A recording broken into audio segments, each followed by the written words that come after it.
Salut chers frères et sœurs de connaissances plurielles et bienvenue encore à ce programme d'enseignement. Aujourd'hui, nous allons parler de science et vie et toujours nous continuons sur notre thème de l'eau glacée. Avant de continuer, permettez-moi de vous dire que apprendre, c'est de s'accroître de jour en jour. D'après Lao Tzu.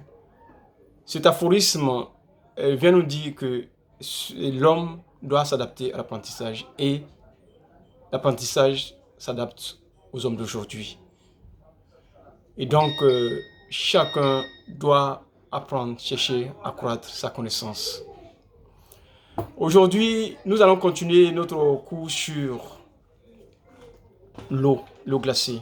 La fois dernière, nous avions été gratifiés par certaines hypothèses du docteur Michel Hannon qui a fait du bien à plus d'un.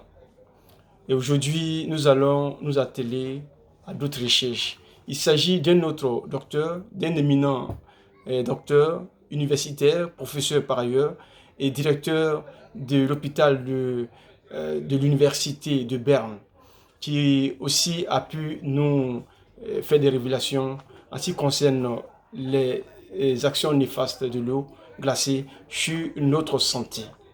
Donc lui aussi nous a fait quelques révélations que nous allons ensemble suivre.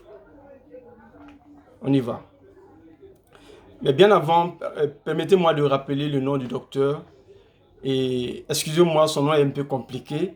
Il s'agit de Aristoménis Exeklios. Vous voyez, ce nom est un peu compliqué. Bien. Et donc, nous continuons. Il nous dit en sa première déclaration que l'eau glacée crée le problème dans l'organisme. En ce sens que l'eau glacée solidifie la graisse des aliments dans notre corps. Et vous voyez que lorsque nous consommons les aliments, ces aliments doivent bien digérer.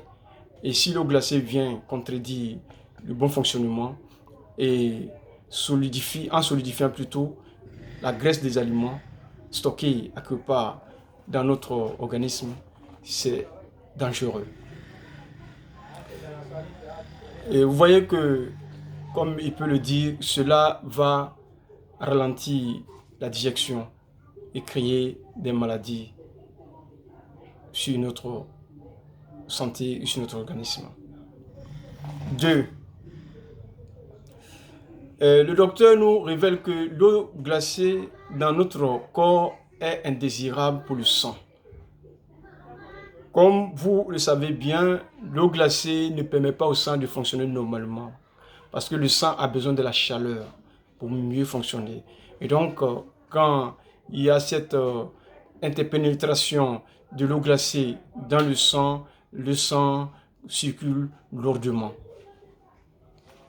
Et voici encore d'autres raisons qui doivent nous interpeller. 4. Le docteur nous dit encore que l'eau glacée crée ce que nous appelons le brain freeze. Le brain freeze, c'est ici des céphalées qui se gèlent dans le sang et qui touchent un peu la partie cérébrale, puisque le sang, c'est le sang qui alimente le cerveau. Et donc le sang qui doit arriver dans le cerveau, si ce sang-là devient de brain freeze, c'est-à-dire que le sang qui intervient dans le cerveau devient le brain freeze, se gèle ou se congèle et va créer un dysfonctionnement du sang qui doit alimenter le cerveau. Ensuite, il nous dit que l'eau glacée irrite les muscles et les nerfs. Et il va y voir une déstabilisation et une irritation du cœur. Cela provoque un dysfonctionnement du cœur. Ça peut souvent créer des palpitations du cœur. Voilà, parce que le sang n'arrive pas à bien alimenter le cœur. Donc, il y a cette réaction qui va s'interposer. Ensuite, le docteur nous dit qu'il est préférable que nous balayons du revers de la main nos glacés de nos habitudes. Parce que le sang, comme nous l'avions dit, a besoin de la chaleur.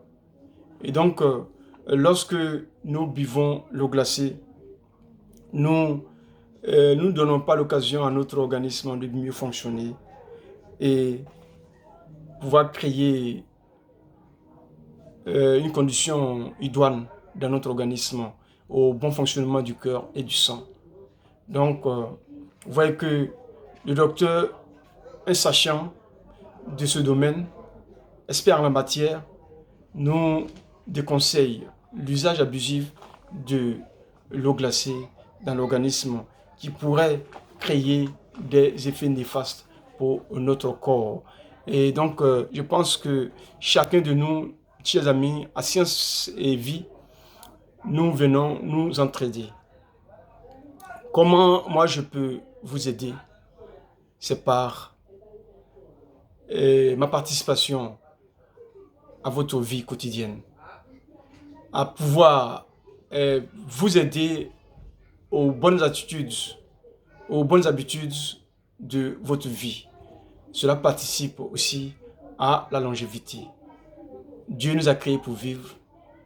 Ne précipitons pas la voie de la mort, parce que nous devons vivre pour réaliser notre destin.